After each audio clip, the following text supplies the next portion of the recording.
Assalamualaikum warahmatullahi wabarakatuh. Halo teman-teman, kembali lagi dengan saya Rahmat. Seperti biasanya di setiap minggu kita akan mereview materi bahasa Indonesia. Dan kali ini kita akan membahas apa itu topik, tema, kerangka karangan, dan sitasi ilmiah. Kita akan membahas apa sih bedanya topik dengan tema dan apa saja jenis-jenis dari sitasi ilmiah. Daripada penasaran, mari kita bahas.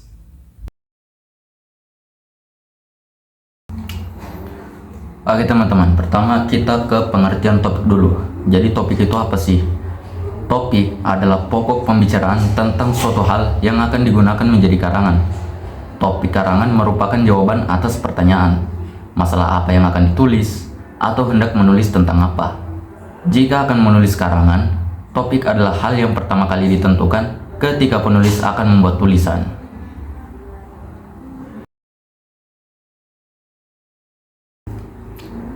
Selanjutnya, pengertian tema. Menurut arti katanya, tema berarti pokok pemikiran. Pokok pemikiran tertentu yang akan disampaikan oleh penulis dalam karangannya disebut tema karangan. Penetapan tema sebelum memulai mengarang sangatlah penting untuk menyampaikan suatu ide secara teratur dan jelas, sehingga isi karangan akan dapat dipahami dengan mudah oleh pembaca.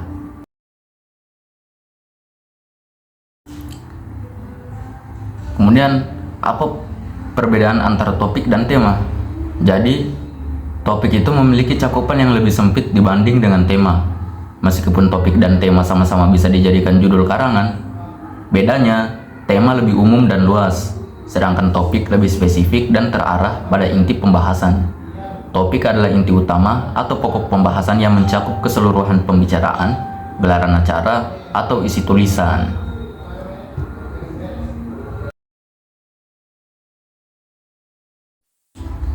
Oke, selanjutnya pengertian kerangka karangan. Kerangka karangan bisa juga disebut sebagai outline atau rangkaian gagasan. Kerangka karangan adalah suatu rencana kerja yang memuat penyusunan gagasan dengan gagasan lain di dalam sebuah karangan. Dengan kerangka karangan, penulis dapat menuangkan berbagai gagasannya secara sistematis dan juga terarah.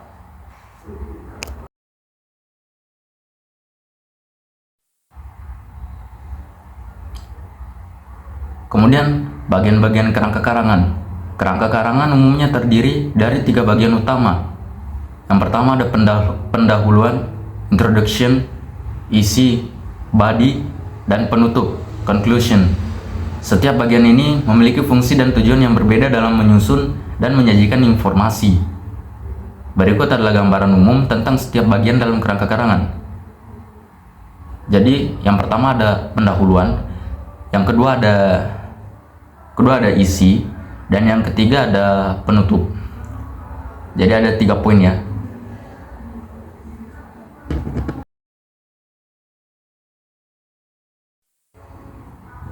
Sekarang, sitasi ilmiah.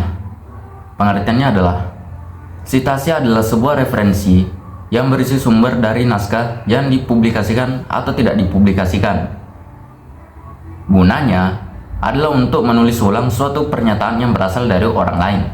Apabila sedang mengutip suatu teori atau pertanyaan tanpa mencantumkan sumbernya, hal itu bisa dianggap melakukan tindakan plagiarisme.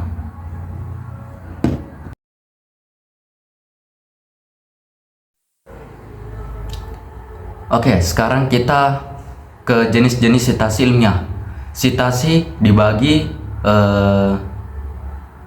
dengan jenis-jenis berdasarkan gaya penulisannya.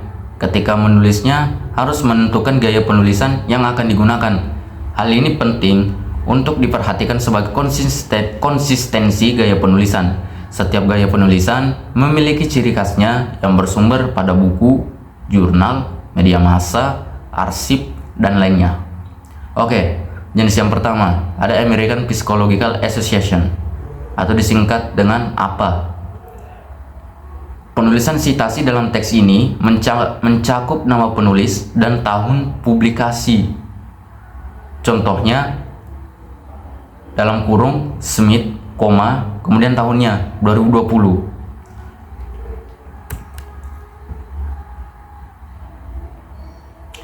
Jenis yang kedua adalah Modern Language Association, disingkat MLA. Gaya ini mencakup nama penulis dan nomor halaman. Contohnya dalam kurung Smith 123. Oke, contoh jenis yang ketiga ada Chicago Style. Gaya ini menggunakan catatan kaki atau catatan akhir. Contohnya John Smith, The Science of Behavior. Dalam kurung New York XYZ Publisher, kemudian tahunnya 2020.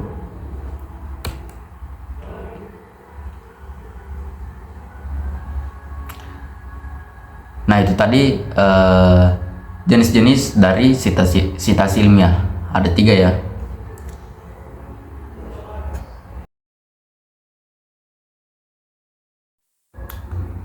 Oke, sekarang kita ke kesimpulan. Jadi, topik adalah pokok pembicaraan tentang suatu hal yang akan digunakan menjadi karangan.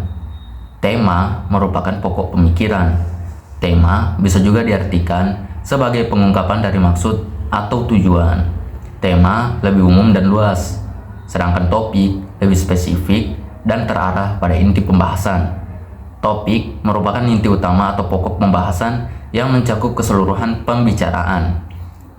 Kerangka karangan adalah suatu rencana kerja yang memuat penyusunan gagasan dengan gagasan lain di dalam sebuah karangan. Kerangka karangan memiliki fungsi sebagai penghubung antara gagasan satu dengan gagasan lainnya dalam satu judul karangan. Kemudian yang terakhir ada sitasi. Sitasi adalah sebuah referensi yang berisi sumber dari naskah yang dipublikasikan atau tidak dipublikasikan. Dan kegunaannya adalah untuk menulis ulang suatu pernyataan yang berasal dari orang lain. Oke teman-teman, jadi itu tadi pembahasan kita tentang apa itu topik, tema, kerangka karangan, dan sitasi ilmiah. Semoga dengan pembahasan tadi teman-teman bisa membedakan antara topik dan tema, bisa memahami bagian-bagian kerangka karangan, dan bisa memahami jenis-jenis dari sitasi ilmiah.